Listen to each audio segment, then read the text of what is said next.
The rain fell mercilessly that night, washing away everything except the truth. As Thomas Kent carried the unconscious woman from the darkened alley, her daughter's tear-stained face looked up at him with a mixture of fear and hope that would forever change 3 lives. What happened next would remind us all that sometimes, our greatest strengths emerge from our deepest vulnerabilities. If this story touches your heart, please consider supporting us by liking this video and subscribing to our channel for more stories that celebrate the unexpected heroes among us. Sarah Miller hadn't planned on collapsing in an alley 6 blocks from home. She hadn't planned on her 7-year-old daughter Lily witnessing her fall. And she certainly hadn't planned on a stranger in an expensive suit becoming their unlikely savior. But life rarely follows our carefully laid plans. Earlier that day, Sarah had ignored the stabbing pain in her leg, the same pain that had been intensifying for weeks. Single mothers working 2 jobs couldn't afford sick days, especially not with rent due in 3 days. The hospital bills from her last visit still sat unpaid on her kitchen table, a constant reminder of choices she couldn't make. Just a little longer, she had whispered to herself during her shift at the diner, massaging her thigh when no one was looking. After picking up Lily from the after-school program, they'd taken the bus most of the way home, getting off a few stops early to save the last of Sarah's cash for tomorrow's lunches. That's when the rain started, and with it, the pain became unbearable. "Mommy?" Lily's voice had trembled as Sarah stumbled against a building wall. "What's wrong?" "Nothing, sweetheart. Just a little tired." Sarah forced a smile, but when she tried to take another step, her leg simply gave out. She crumpled to the wet pavement, pulling Lily into the partial shelter of an alley overhang to escape the downpour. "I just need to rest for a minute," Sarah assured her increasingly frightened daughter, though the burning sensation crawling up her leg told a different story. This wasn't fatigue. Something was seriously wrong. Across town, Thomas Kent was having his own difficult day. The 42-year-old CEO of Kent Innovations had just left an emergency board meeting where his proposal to reject a lucrative but ethically questionable contract had been met with resistance. His late wife would have supported his decision without hesitation, but she'd been gone for 3 years now, leaving him to raise their son alone and navigate a corporate world that increasingly felt at odds with his values. The rain had started during the meeting, and Thomas had left his umbrella at home. Deciding to walk the 10 blocks to his apartment rather than wait for his driver, he welcomed the cool drops against his face. Sometimes the rain helped him think, helped him remember what truly mattered beyond profit margins and quarterly reports. He was cutting through a side street when he heard it, a child's frightened voice carrying through the rainfall. "Please wake up, Mommy. Please." Thomas stopped, tilting his head to locate the source. There, partially hidden in an alley, a small girl was shaking a woman who lay motionless on the ground. "Hello?" Thomas approached cautiously, not wanting to frighten the child further. "Is everything okay?" The little girl looked up, her face streaked with tears and rain. "Sir, Mommy can't walk. She fell and now she won't wake up." Thomas knelt beside them, immediately noticing the woman's flushed face and the unnatural angle of her leg. With gentle fingers, he checked for a pulse, relief washing through him when he found it, rapid but strong. "What's your name?" he asked the little girl, shrugging off his suit jacket to place over the unconscious woman. "Lily," she whispered. "My mommy's name is Sarah." She said her leg was hurting, but she kept walking anyway. Thomas nodded, quickly assessing the situation. "Lily, I'm going to help your mom, okay? My name is Thomas." He pulled out his phone and called for an ambulance, but was told it would be at least 20 minutes before one could reach them. "That's too long," Thomas muttered, looking at Sarah's increasingly labored breathing. Making a decision, he carefully gathered the unconscious woman into his arms. "I'm taking your mom to the hospital. It's not far from here. Can you be brave and come with me?" Lily nodded, clutching her small backpack. "Are you a superhero?" she asked solemnly. Despite the gravity of the situation, Thomas felt a smile tug at his lips. No, just someone who wants to help. As Thomas carried Sarah through the rain-slicked streets with Lily hurrying alongside, he couldn't help but notice how light the woman was, too light, as though she'd been skipping meals. Her worn clothes and the calluses on her hands told a story of hard work and sacrifice. It reminded him of his own mother, who had worked 3 jobs after his father left. At the emergency room, everything happened quickly. Sarah was whisked away while a kind-eyed nurse helped Lily into dry clothes. Thomas stayed, surprising himself. He had meetings tomorrow, emails to answer, a son who would be wondering where he was. Yet something kept him seated in the waiting room, his expensive shoes forming puddles on the linoleum floor. "Sir?" Lily approached him cautiously, now dressed in pink scrubs that dwarfed her small frame. "Thank you for saving my mommy." The simple gratitude in her voice pierced something in Thomas that had been armored for years. "You're very welcome, Lily. I'm sure your mom is going to be okay. Are you going to stay until she wakes up?" Hope shimmered in her question. Thomas hesitated, then nodded. "Yes, I'll stay."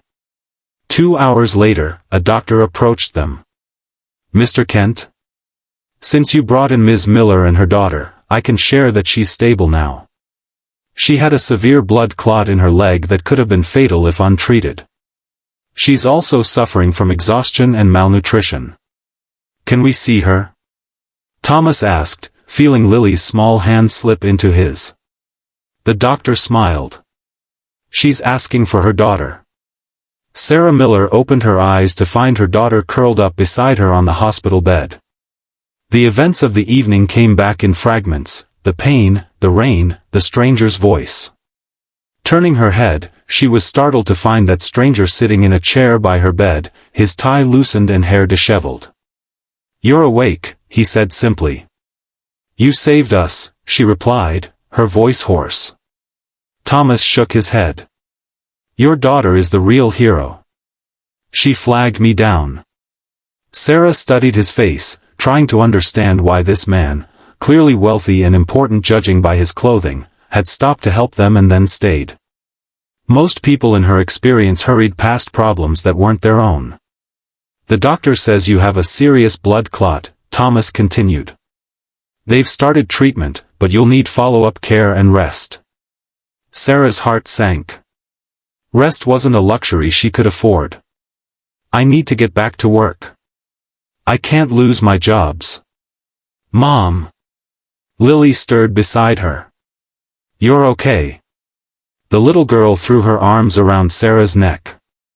"I'm okay, baby," Sarah whispered, holding her daughter close while trying to hide her panic. How would they survive if she couldn't work? Thomas watched the interaction, something resolving in his mind. "Ms. Miller." "Sarah, please." "Sarah. I'd like to help, if you'll let me." And that was how it began, an unlikely connection between a struggling single mother and a wealthy CEO, brought together by chance and a little girl's plea for help. What neither of them knew then was how much they would end up helping each other. The next day, against medical advice but with no other options, Sarah prepared to check herself out of the hospital. She was gathering her things when Thomas appeared in the doorway with a tall, elegant woman beside him.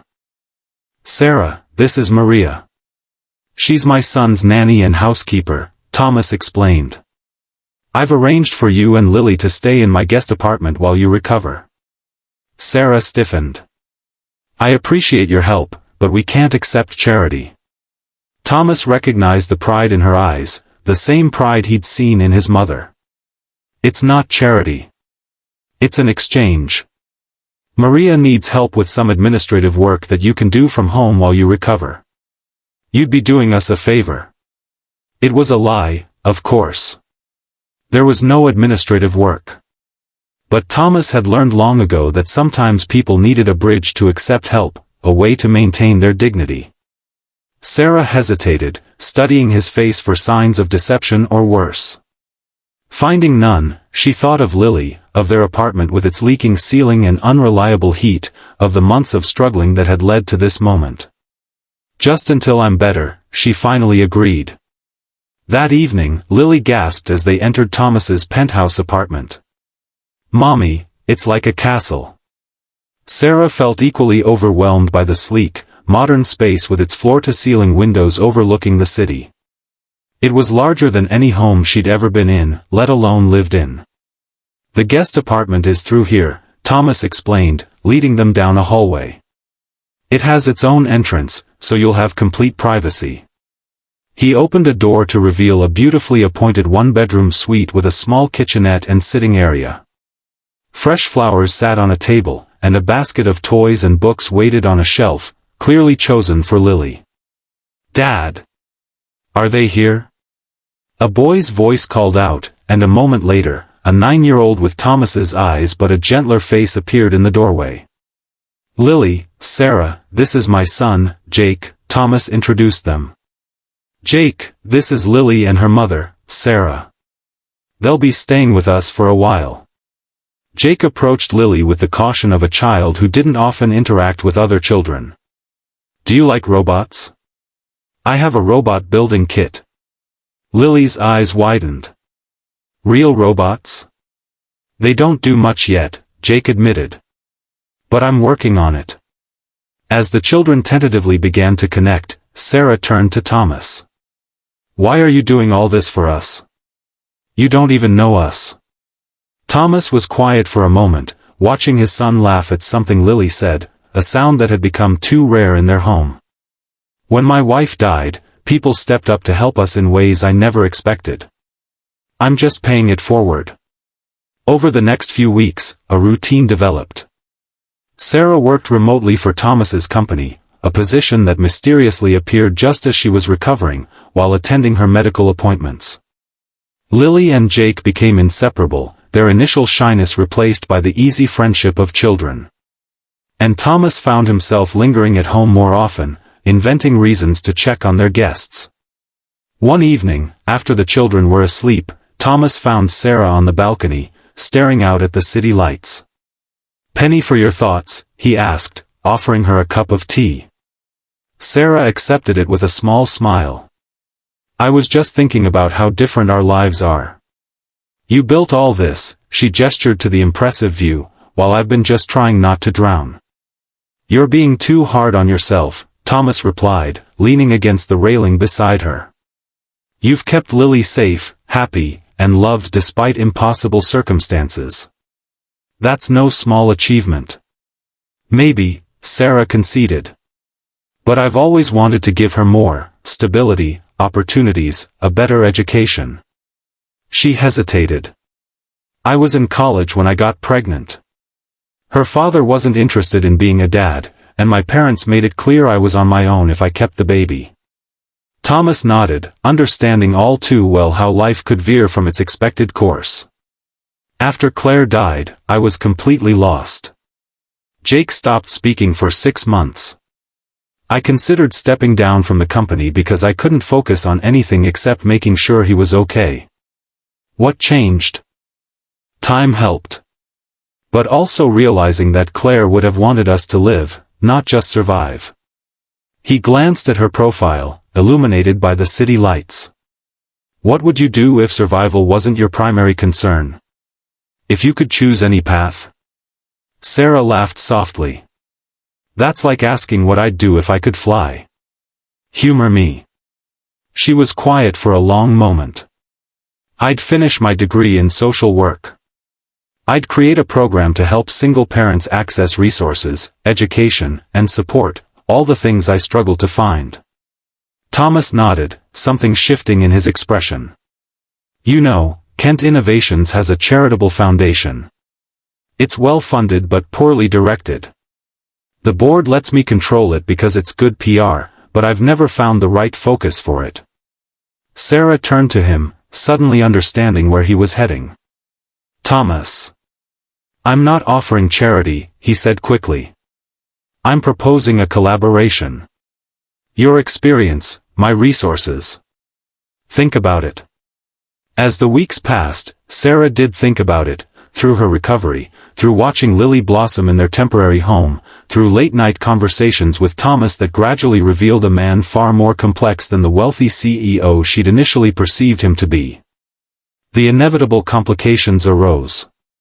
Thomas's board questioned his increasing focus on the foundation. Sarah's former landlord called about their abandoned apartment. Well-meaning friends on both sides made assumptions about the nature of their relationship. But through it all, a foundation of mutual respect and understanding grew stronger. 3 months after that rainy night, Sarah stood nervously in front of the Kent Innovations board, presenting her proposal for the foundation's new direction. Her leg was fully healed now, but she still felt phantom pain sometimes, a reminder of how close she'd come to losing everything. The Kent Bridges program would provide comprehensive support to single parents transitioning from crisis to stability, she explained, her voice growing more confident as she continued. Housing assistance, education scholarships, childcare, mental health services, all coordinated through a single point of contact to simplify access. As she finished her presentation, Sarah caught Thomas's eye. He gave her a slight nod, his expression a mixture of pride and something more complex that she wasn't ready to name. That evening, they celebrated the board's unanimous approval with a picnic in the park, just the four of them, an unlikely family formed through circumstance and choice. "Does this mean we have to move out now?" Lily asked as she and Jake chased fireflies in the twilight. Sarah exchanged a look with Thomas. They hadn't discussed next steps, both hesitant to disrupt the delicate balance they'd achieved. "Actually," Thomas said slowly, "I was hoping you might consider staying. Not in the guest apartment, but with us. Jake and I have too much space for just the two of us, and he's going to be inconsolable if Lily leaves." "Just Jake?" Sarah asked softly. Thomas took her hand, his usual confidence replaced by vulnerability. "No, not just Jake." A year later, Thomas stood in the back of a small auditorium, watching Sarah address the first graduating class of the Kent Bridges program, 15 single parents who had completed their education or vocational training while receiving the support they needed to thrive. "Many of you have asked how I went from nearly collapsing in an alley to standing here today," Sarah was saying. "The truth is both simple and complicated. Someone saw me when I was invisible. Someone believed in my potential when I could only see my failures. And in doing so, they reminded me that we all have the capacity to transform lives through simple acts of kindness and recognition." Thomas felt a tug on his sleeve and looked down to see Lily and Jake, now inseparable siblings in every way that mattered. "Dad," Jake said, still savoring the word after all this time, "Mom says to tell you it's almost time for the certificates." Thomas nodded, reaching into his pocket for the small velvet box he'd been carrying for weeks, waiting for the right moment. Perhaps today, surrounded by stories of second chances and new beginnings, he would finally find the courage to ask Sarah to make their unconventional family official. As he moved toward the stage, Thomas caught Sarah's eye. She smiled, that particular smile that still made his heart race, and he marveled at how a single moment of compassion in the rain had altered the trajectory of so many lives, including his own. Sometimes our greatest strength emerges from our deepest vulnerability, and sometimes our most meaningful connections begin with the simplest words, "Sir, Mommy can't walk." If this story touched your heart, please consider supporting us by liking this video and subscribing to our channel for more stories that celebrate the unexpected heroes among us, those who remind us that family isn't always defined by blood, that strength often lies in asking for help, and that sometimes, the people we rescue end up rescuing us in return.